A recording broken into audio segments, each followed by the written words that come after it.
Welcome to She Sells Radio. All right, my friend, I want to share with you today a very simple strategy to get out of overwhelm. And the very first thing I will say about all of this is overwhelm, being an overwhelm or not being an overwhelm is a decision. And I remember when one of my mentors said this years ago, that it was just simply a decision to no longer be an overwhelm. I thought, that's all it takes. Like, literally, that's all it takes is I just decide I'm going to stop saying that. Yeah, I tell you what, I made that decision in that moment because I'm big on, hey, when I'm working with a mentor who has the type of life I want, has the type of health, financial situation I want, like, I'm just going to do what they say. And she said that, I was like, okay, me too. I'm going to borrow that. I am not doing overwhelm anymore. I'm not available for overwhelm. And it's really transformed my life. And there's still moments where it can be tempting to go into that. And I want to talk specifically today about financial overwhelm. And this was inspired by a client conversation I was having recently with this incredible new client. She's an entrepreneur. Just took over her company completely from her business partner and was it was feeling the pressure of, okay, now I get to cover payroll, I get to cover bills, all of that coming up next month. And so there was a certain number that she needed to hit in the next month in order to cover those things. And her brain was telling her, you only have 2 weeks to have this amount of money. And her business it's taking off. She's building it, but it's not there yet, at least at the time we were talking, in terms of cash flow. And so she was creating all of this pressure on herself that I have to. So notice anytime we're saying I have to, we are out of our power. So if you find yourself saying that, I want to invite you to consciously shift to I get to, I choose to, I desire to. You'll immediately be more empowered. Which her story was, I have to have this amount by the end of the month, or else I'm not going to be able to make payroll and to cover the bills for the company. And so what often happens is when we have something new we're doing, the brain will it'll future trip, and it will take the whole big picture and say, you got to have this whole thing figured out right now. And instantly, of course, you're going to be in panic mode. And what we get to do in that moment is we get to investigate, is the story that I'm telling really true? And number two, we get to chunk it down and look at what is actually real right now. So when we investigated and we looked at the story, and I asked, look, let's say your business didn't make this amount of money in the next 2 weeks. Could you still cover payroll from another source? And she was like, yeah, we have savings. I was like, okay, boom. So immediately, so if you will, it's not that we want to stay in worst case scenario, but the fear often comes from not having taken a real objective look at worst case scenario and saying, can I handle that? So we went to worst case scenario, and right there, the money's already there.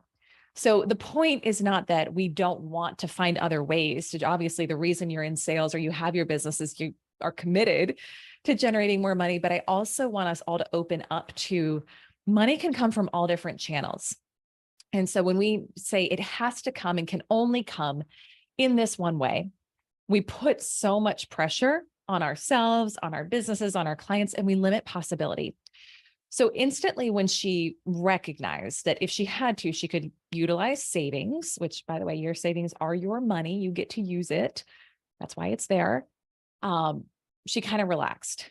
And from that more relaxed place, we were then able to go in and chunk it down even further and say, okay, is it true that by the end of this month, you literally, like, all your bills are due on the first day of next month, and you have to have the full amount by the last day of this month?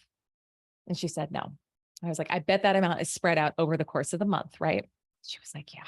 So what I told her to do, and what I would invite you to do, and of course, we all want to get to the level in our lives where we're in the overflow and we're not having to do this. But I tell you what, you can be at 0, you can be at 6 figures, you can be at 7 figures, And you can, depending on where cash flow is and where things are, you can have times where you've got to chunk it down like this. And so this is a really good tool to utilize. It doesn't matter how much money you're bringing in, depending on what your expenses are and what your lifestyle is. Like, again, this is something you may need to use at any point in time. So I just want you to have this tool, chunking it down. So what I told her to do and what I would invite you to do is literally say, okay, what is the first bill and by what date is that due? And then all I want you to do is focus on making that amount right now. So let's say it's just gonna make $200, you know? Okay, and this is how I want you to really get into your power. So especially for us as women, when we ask this question, what is the most enjoyable way I could create this money? What is the most pleasurable way I could create this money? It's far more powerful. So instead of kind of just scrambling and immediately, all right, I got to make $200. Let me just massive action mode. Like, no, like what's the most enjoyable way I could do that? And you'll have an idea. I'm going to sell this. I'm going to do that, whatever. Great. Get that amount handled. Then what's the next amount and by when? Chunk it down. So chunking it down, first of all, going worst case scenario and saying, can I handle that? Okay, we've gotten that one out of the way. So I know I'm safe no matter what. And I'm going to chunk down the rest. You will be so much more in your power. You will have ideas show up. You will feel in control. You will feel, again, you'll feel empowered. It can actually be a fun process and kind of gamifying it. I want this amount by then, this amount by then, this amount by then. Cool. What's the most enjoyable way to do that? What's the most pleasurable way to do that? What's the most fun way to do that? And then you just do that. And so, I mean, look, I have to remind myself of this sometimes because the brain will run away with all these stories of how things are going to be it makes things so much bigger than they are. So chunk it down, make it small. And and by the way, you can do this too, even if it's not you've got a lot of bills due, but it's like you want to make a big financial leap and you want to bring in more money this month than you ever have. Chunk it down. Let's say you want to have a $100,000 month, right? Well, what is that per day? I don't know, 3,000 something a day, right? Okay, great. What can I sell for $3,000 a day? And then you can break it down further if you want, half day, hour, but chunking it down will get you so in your power. And then you can take the aligned actions from there.